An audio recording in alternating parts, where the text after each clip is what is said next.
안녕하세요, 정원규입니다. 오늘은 이제 좀 날씨도 덥고 그러니까 좀 얘기도 좀 재밌는 걸로 하죠. 등신이라고 그러면 요새 이게 안 되나? 이게 쓰는 말인가? 병신은 안 되는 거 알겠는데, 등신들아, 등신, 백신이야, 백신. 확진자 이제 97%, 사망자 94%, 그러니까 거의 100%.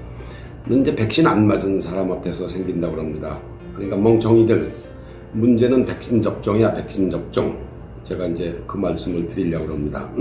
K-팝이 세계적으로 뜨니까 K-방역이라는 말을 이제 만들어서 대통령이 앞장서서 자기 자랑하기에 바쁜 나라가 우리나라입니다.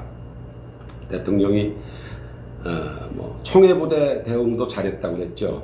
그런데 그렇다면 이제 K국방, K자 들어가는 거 좋아하니까 K방역, K-팝이 뜨니까 K방역, 또 K국방이라고 그래서 영문판으로 책을 찍어서 각국에 배포 한번 해보지 그래요.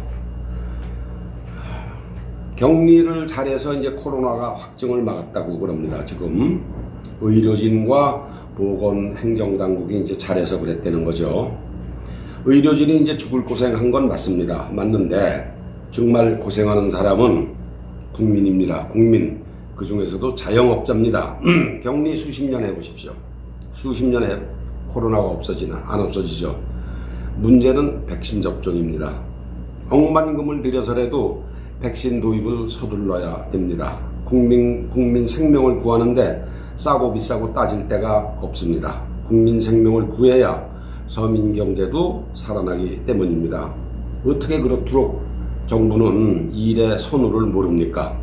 서민 경제 살아나려면 국민 생명을 살려야 되고 그러려면 백신입니다. 답답하기 그지없죠.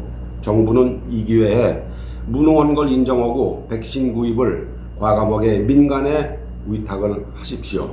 이 판에 북한이 뭘 퍼주려고 꾸물꾸물대는지 모르겠지만 우리가 우선 살아남아야 북도 도와줄 수가 있는 거죠. 조선일보 8월 3일자 한 일주일 전 그 위스덤의 인문기행이 되는 게 있습니다. 홍익희 씨가 쓴 유태인 이야기를 한번 제가 소개를 해드릴게요. 20세기 들어서 척추신경이 손상돼서 죽거나 또 하반신이 마비되는 폴리오 바이러스 전염병이 세계를 덮쳤습니다. 이게 뭐 거룩한 얘기 같지만 소아마비입니다. 이게 소아마비. 이게 20세기 들어서 이제 소아마비 환자가 세계를 덮쳤는데 10세 전후의 어린이가 주요 이제 잘 걸리던 병이죠. 당시 미국에서는 매년 수만 명 환자가 발생했습니다. 1950년쯤에 이 폴리오 바이러스 소아마비 환자가 기승을 떨었는데 그때 지금 같은 세계적인 팬데믹이 왔었습니다. 예를 들어서 이제 1952년에 미국의 경우 환자가 5만 8천 명이 생겼어요. 그래서 3,100명이 죽고 2만 1,200명, 거의 반수가 다리가 마비되는 그런 일도 있었습니다. 1952년에 5만 8천 명 중에서 3천 명이 죽고 약 2만 2천 명이 다리가 마비되는 거죠. 병에 걸리면은 42.5%가 죽거나 다리가 마비되는 그런 소아마비, 아주 무서운 병입니다. 그래서 그때 일부 가정에서는 외딴 사막으로 가거나 저 아리조나의 무슨 사막 또 산으로 애들을 피신시키기도 했습니다. 미국의 대공황이 이제 1929년에 왔을 때 그때 대통령을 지낸 사람이 프랭클린 루즈벨트인데 프랭클린 루즈벨트도 39살에 소아마비가 걸렸어요. 그래서 집행일 짓고 다니는 사진을 여러분도 봤을 겁니다. 그런데 그때 닥터 소크라는 사람이 뉴욕의 그 브롱크스의 그 러시아에서 이민 온 유태인 가정 출신 유태인입니다. 닥터 소크가 아주 천재예요. 그러니까 13살에 고등학교 입학했고 16살에 3년 후에 시립대 화학과를 입학하고 4년 후에 뉴욕의 의과대학원을 진학을 했습니다. 그런데 이 사람이 그 환자 보는 임상이 아니고 의과학자가 되기로 결심해서 33세에 피츠버그에 있는 그 대학의 바이러스 연구소 소장을 했습니다. 33세에. 그런데 이제 루스벨트 대통령, 소아마비 걸린 루스벨트 대통령이 소아마비 국립재단을 설립을 했습니다. 그 지원을 받아서 소아마비 백신을 연구한 게 닥터 소크라는 사람입니다. 근데 200여 차례 실험을 했는데도 대량 생산에 실패를 했어요. 그러니까 이렇게 사람이 좀 실망을 해가지고 200여 차례나 매달려서 이제 실험을 했는데도 대량 생산에 실패하니까 이태리에 있는 그 아시시 수도, 가톨릭 신자 되시는 분들은 아시시 수도원들이 걸 많이 들어봤을 텐데 그 수도원으로 갔습니다. 거기서 이제 좀 쉬느라고, 피곤한 몸과 마음을 쉬느라고 휴가를 가는데 그 휴가 도중에 번쩍이는 영감을 받았어요.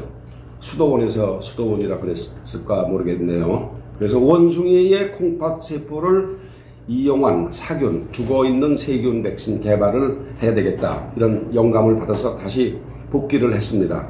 그래서 드디어 1952년, 이때는 이제 지가 한국의 그 한참 6.25 전쟁 중인 때입니다. 그때 소아마비 대량 생산 기술을 개발해서 자신하고 가족들한테 먼저 접종을 했습니다.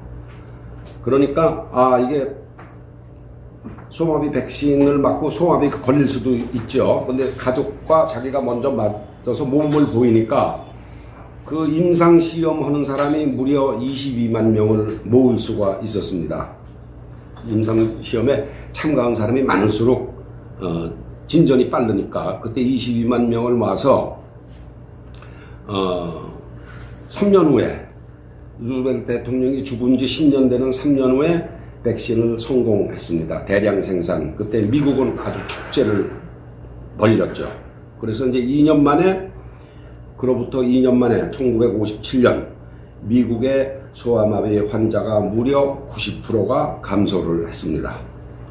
그 소프 박사는 백신의 특허 가치가 그때 70억 달러인데 이게 이제 1957년에 70억 달러면 지금으로 치면은 약 1000억 불에 해당하는 금액입니다.